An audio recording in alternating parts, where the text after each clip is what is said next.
We worked very hard to finish the proposal. On that base, we won all our elections. That is why we are here today. It's perfect.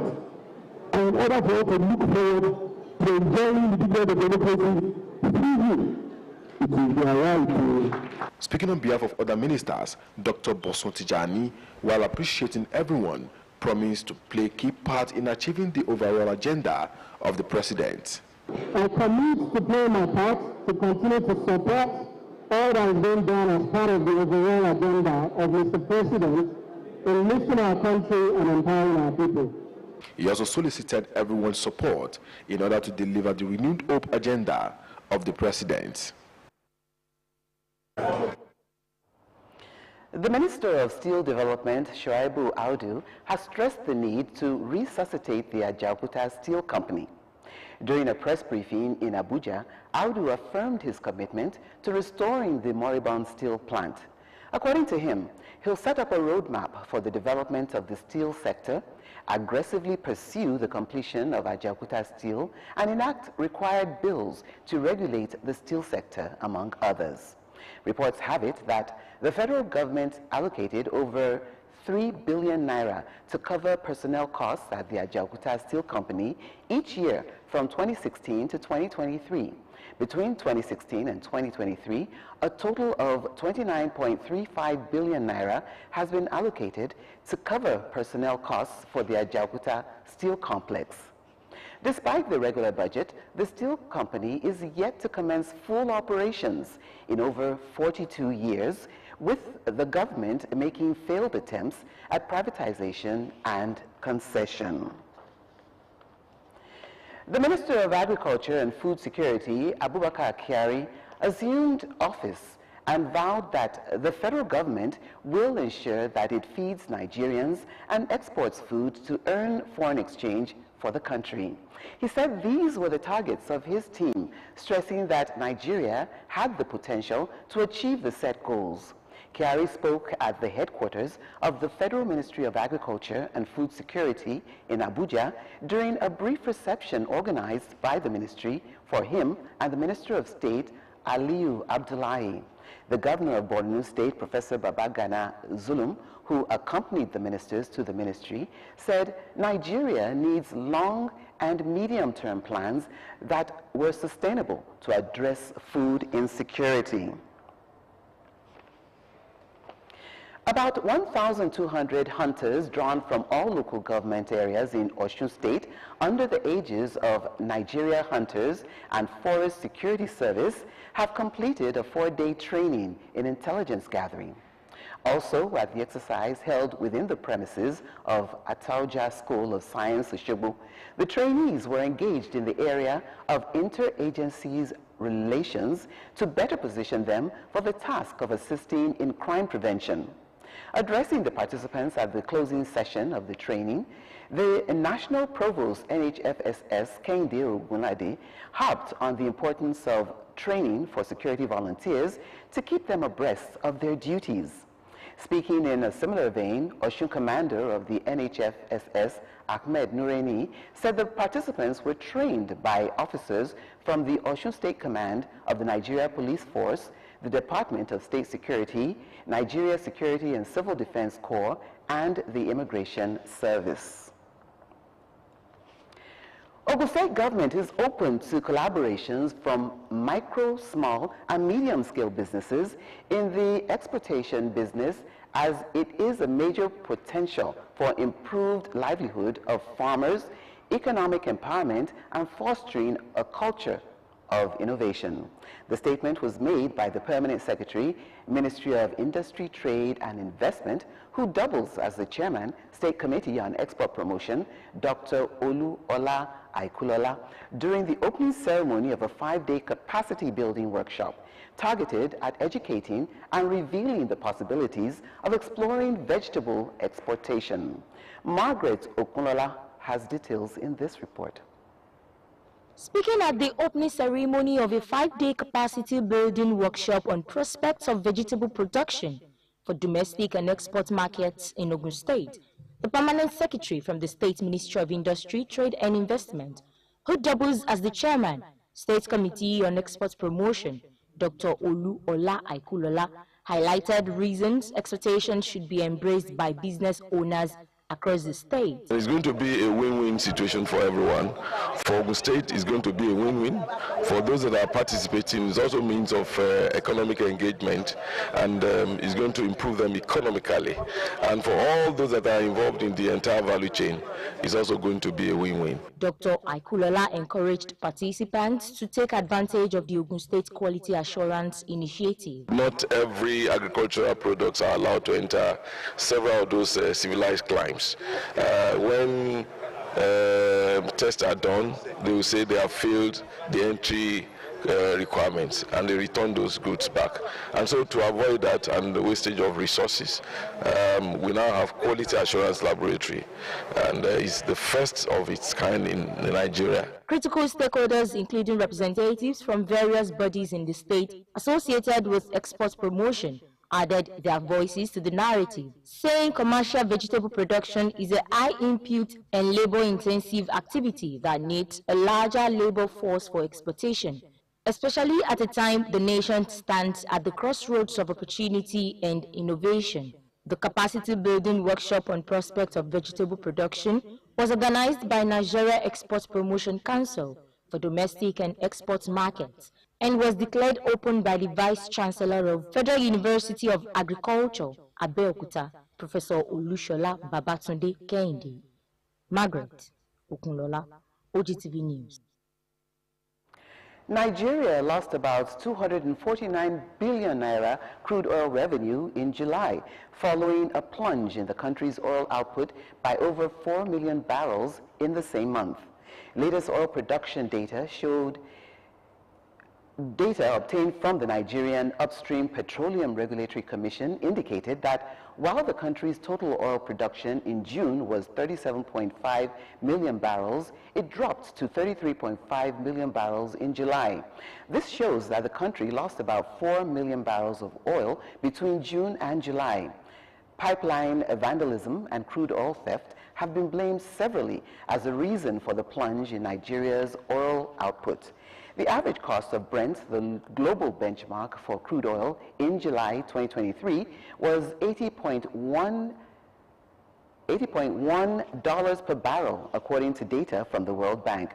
By losing 4 million barrels of crude oil in July, it implies that Nigeria lost about $320.4 million in the review month. Figures from the United States dollar to Nigerian naira spot exchange rates for 2023 put the average exchange rate of the local currency in July at $777.3 naira per dollar. Some experts have called on the federal government to widen the tax net to include the informal sector and unregistered businesses in order to increase the country's revenue base. The experts gave this advice at the Detailed Tax Business Series program with the theme, Finance Act 2023, Implications on the Tax and Fiscal Outlook for the New Administration and the Economy. This call came amid Nigeria's low-income generation, with debt servicing and recurrent expenditure taking a huge chunk of the annual budget. Experts stress the need to increase the number of individuals and citizens in the tax net rather than increasing the tax rate. The federal government was also advised to focus on the taxation of consumption rather than production in order to enable the Nigerian economy to develop and check inflation, with business owners lamenting how multiple taxes were crippling their businesses, in addition to issues of infrastructural decay, insecurity, epileptic power supply, and foreign exchange shortage. The panelists urged the federal government and tax authorities to reduce or consolidate the existing tax laws as a way of tackling the issue of multiple taxation. The recent ratings of Nigeria as the second highest malnutrition country globally speaks volume about the poor economy and hardship the people have had to contend with. This report by Nkem Agwu examines simple alternatives to stem the tide of malnutrition in children. Her report is presented in this package. In the last decade, Nigeria's economy has witnessed turbulence while the victims' GDP has suffered seriously. The continuous devaluation in the currency, coupled with the rise in inflation, were part of the causal factors of the harsh economic condition of the people. This perhaps has enabled people not to feed well. The United States Agency for International Development, USAID, recently rated Nigeria as the second highest malnutrition country in the world. In the survey and rated by the agency, the prevalence of severe and acute malnutrition in Nigeria children increased from 7% to 12% over the last 5 years. Experts explained some of the causes of malnutrition. We have the economic situation of the country in which we did not plan and we met ourselves. Then unemployment rates, teenage pregnancy. When you are undernourished, it can be inadequate food supply. We know the what is going on in the country right now, the inflation rate, inadequate intake of food, and we know that food has different functions. All the nutrients in food, if it's not gotten, it can also lead to nutrient deficiencies, which can lead to malnutrition. Only 2.8% of those children were treated with ready-to-use therapeutic foods, also known as RUTF, in the past 12 months. The mothers should eat well and get rehydrated adequately. Drink enough water. It can be in form of enough fluid. It can be in form of water. It can be in form of juice. It can be in form of, watery pap or tea. By the time the mother is consuming this, it enables her to lactate, to have enough lactation, and the child benefits from it. Nursing mothers also shared their experiences in times like this. For mothers that have babies that have below 6 months, they should try and do exclusive breastfeeding. Then after that, try to introduce, with this economy, I know buying other infants formula may be quite expensive on their economy as family. You can go for readily home food that you can introduce to the infants, like your sweet potato, boil it so soft with crayfish. It can still be affordable for the parents to do. We have been giving him the regular food we give him. It's not as if we have reduced the quantity of food we give him. Even though the economic is hard, we still manage to give him whatever we can afford. They also pleaded with the government to see to this and made the possible changes to improve the economy. The Academic Staff Union of Universities, ASU, has denied any impending strike action. Professor Adilaja Udukoya, the zonal coordinator of ASU Lagos branch, stated this on our current affairs program, Hot Seat. Myself or anybody in the union cannot tell you as we speak that there will be a strike until we've gone through our own process. And I will tell you, we have not started that. Because we are still engaging the government. We still believe, given where we are coming from with the president, our commander-in-chief of the armed forces, Achuadi Tinubu, there should not be, because he understands all the issue. For somebody who as a private citizen, went on our behalf after listening to us, seeing the facts and things like that, and met with the sitting president then, this issue and things like that. So I want to assume that the president has been very busy. Okay. So not that he has ignored us.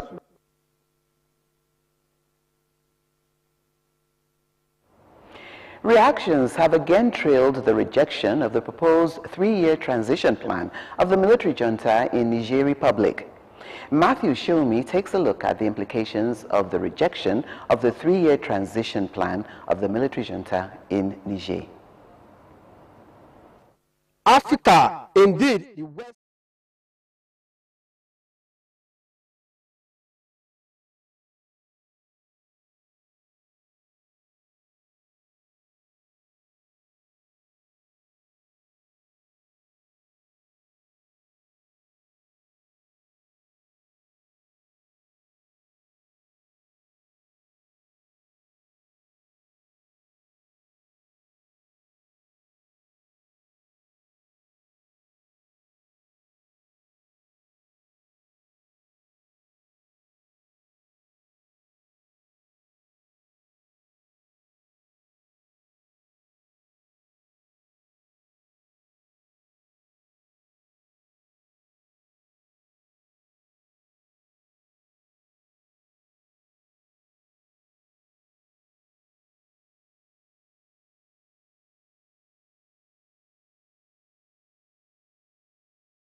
that they are ready for war, even with the ECOWAS. That if ECOWAS think that they can come up with many forces, they are ready for war. What they need right now is a serious dialogue. Even the masses, the Nigerian, also went against the leadership of the Bazoum. If you listen to them very well, you will try to understand their position, that there have been external factor trying to overload the country. You could compare what is going on in Ukraine and Russia. You could see that other world power do not come in. They can only support one side or the other, but they are not coming to dictate to which side. Our knowledge right now, our democracy is not something enviable. Okay, there are so many hidden truths, so many hidden agendas. Nothing is really transparent, so to speak. The military junta has now come.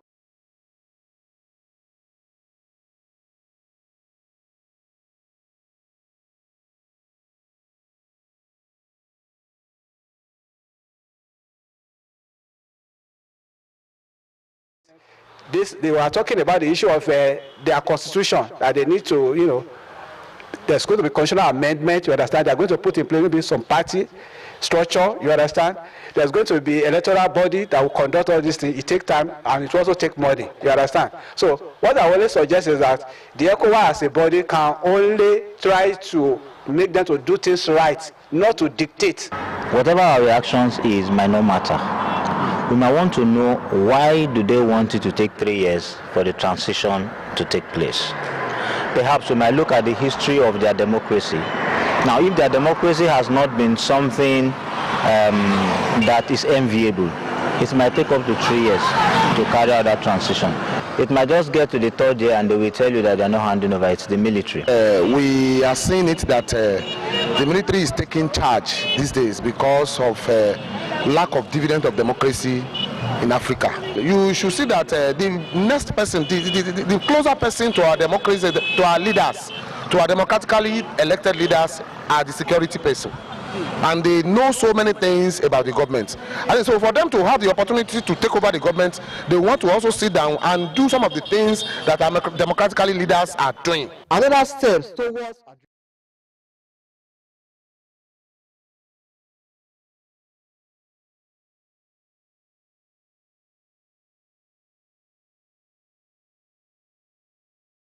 Six children and 2 adults were suspended inside a cable car dangling over a deep Pakistani valley on Tuesday as a military helicopter hovered nearby.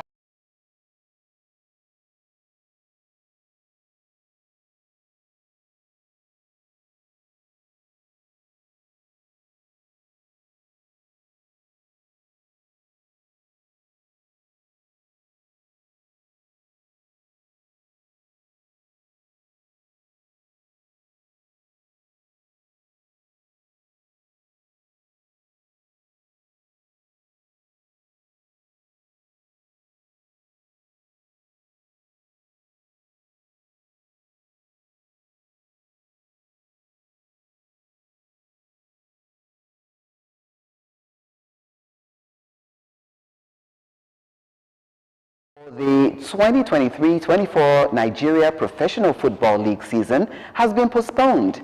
The draw ceremony was earlier scheduled for Thursday, August the 24th. The new date has now been fixed for Tuesday, August the 29th, 2023. Reason for the postponement wasn't disclosed by the NPFL board. Meanwhile, there is no shift in the September 8th date for the kickoff of the new season. You can watch us live on these platforms: Apple, Roku, Facebook, and Android devices. You can also watch us live on Ogtv website, www.ogtv.com.ng/live. Email info@ogtv.com.ng. Well, one moment of patience may ward off great disaster. One moment of impatience may ruin a whole life.